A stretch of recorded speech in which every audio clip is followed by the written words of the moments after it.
Hi, welcome to TBBBAP. That's two best brothers bitching about ponies. I'm Phantom Horn. And I'm Keg Standard. This week's episode of My Little Pony Friendship is Magic was Bats, with an exclamation point. Bats! We expected it to be an Applejack episode, but it kind of ended up being a nobody episode. Well, that's maybe a little too bad. I thought it was fine. This episode was complete bullshit. I hated almost the whole thing. It had its ups and downs. Okay, pretty much the only thing I liked about this episode was the beginning. I was laughing my ass off when she bucked those trees and those apples, those golden showers were raining down, and she was like, oh, yes. Oh, you could see the exultation in her face.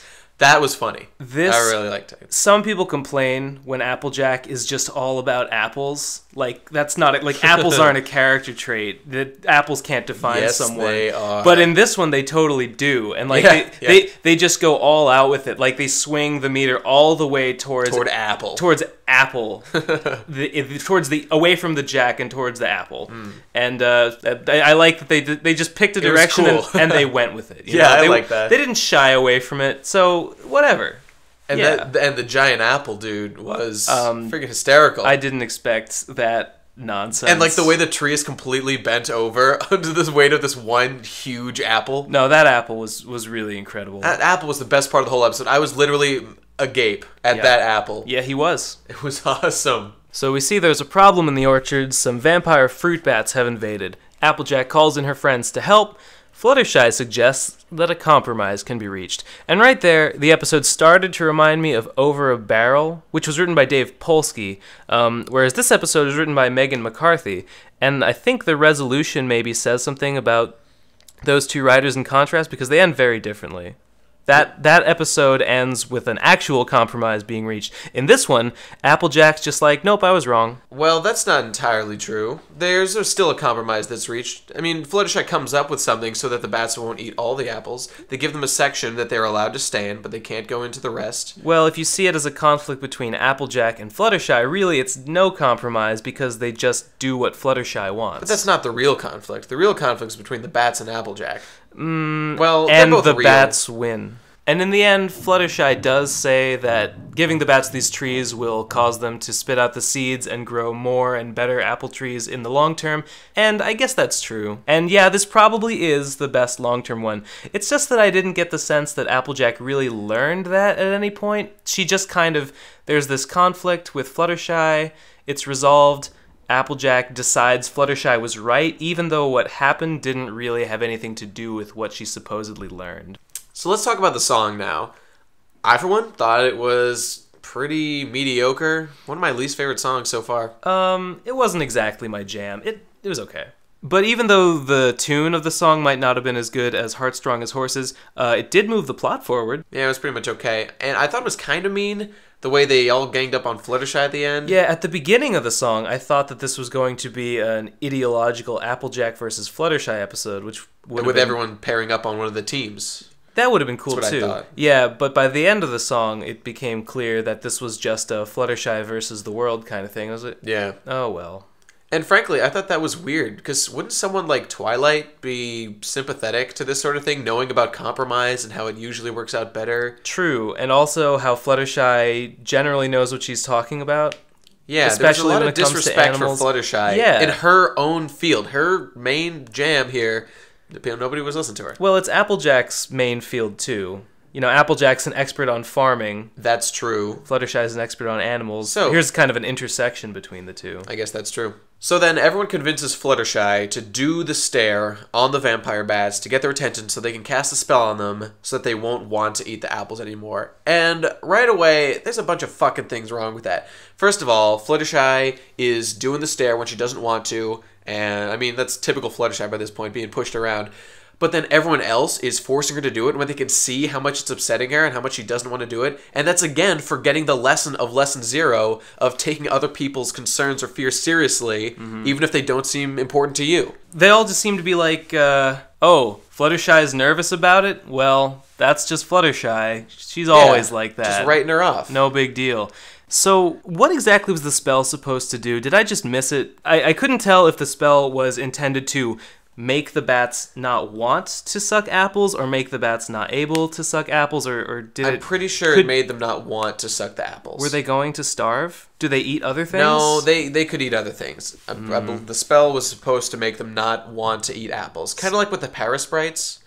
Remember that spell they used on them to make them not want to eat food? It's very much like the Parasprites. Maybe it was the same spell. This episode is Over a Barrel plus Swarm of the Century. So the spell seems to have worked, but we start to get hints. We see Fluttershy staring at that apple, looking pretty good over there.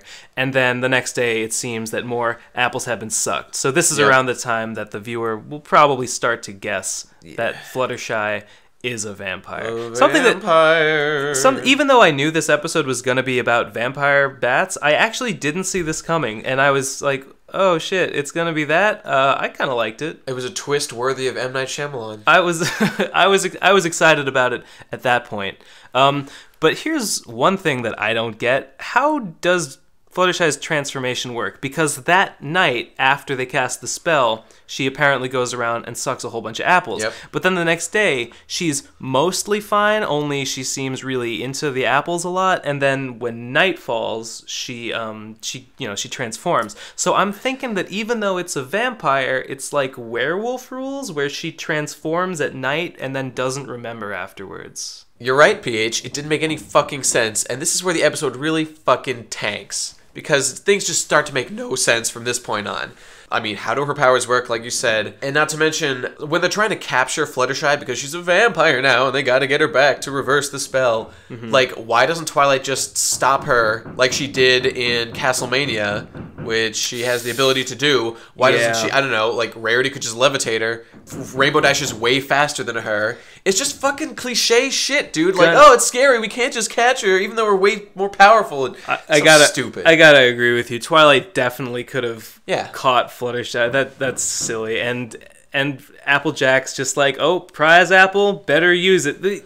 Why the fuck did she waste a prize apple? There was no need for that. That's another fucking thing. They could have worked something out. They could have put like some bullshit. A couple apples in a pile and then squeezed some juice out of them. It worked before. I mean, I guess the idea is that it's a bigger bat, so she needs bigger apples. Oh yeah, it makes perfect sense. Oh god, it was so stupid. That really pissed me off. So even though the whole kind of conceit of this episode, which is Fluttershy turns into a vampire, that's funny. Brilliant. I like it, but it's a little bit overshadowed since we saw a much cooler and more hilarious Fluttershy transformation just last week. Last week, yeah, of Hulk Fluttershy. It was awesome. And that was better. So, it was superior. What's with this Fluttershy just being like a prop for funny things to happen to? Yeah, she kind of was. Hey, speaking of funny things happening, how about Pinky's prehensile hair?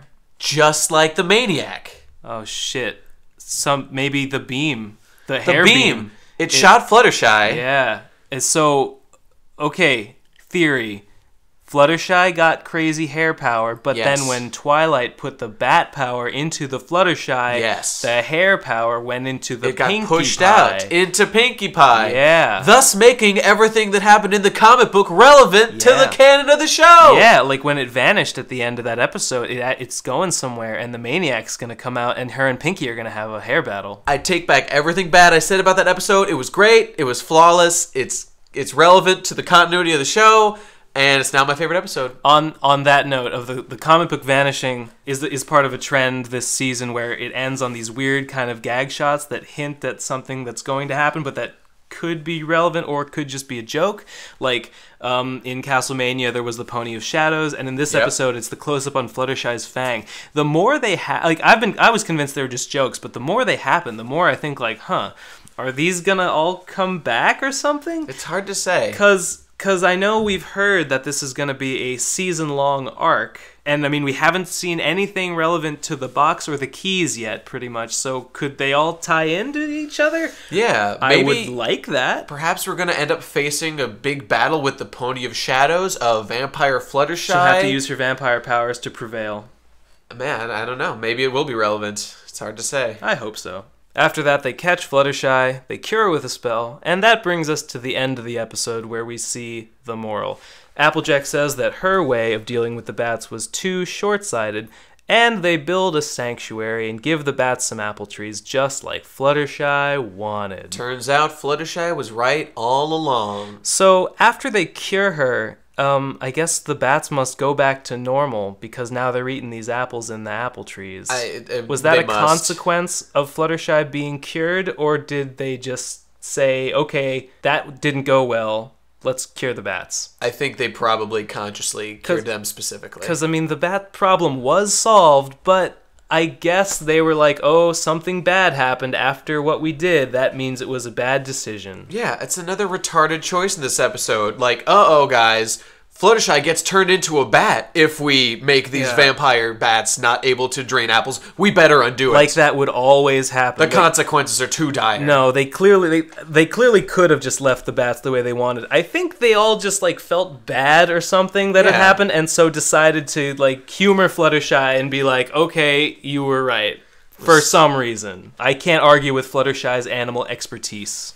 It's just so hard to care about this episode. It was stupid. It was contrived. I didn't like it. It's a contender for my least favorite episode. I hated it. It was just okay. It definitely didn't excite me too much. I mean, Vampire Fluttershy, that's funny. I liked her wings, but like there weren't a whole lot of great character moments. I guess there was some. Rarity admiring the shininess of the apple was kind of funny, and like the whole fine.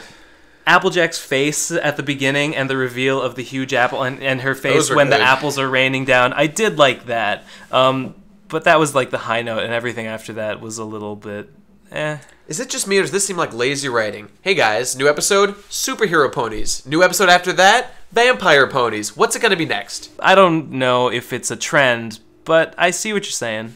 0 out of 10, wouldn't pony to. A whopping 1 out of 10, best episode of the year.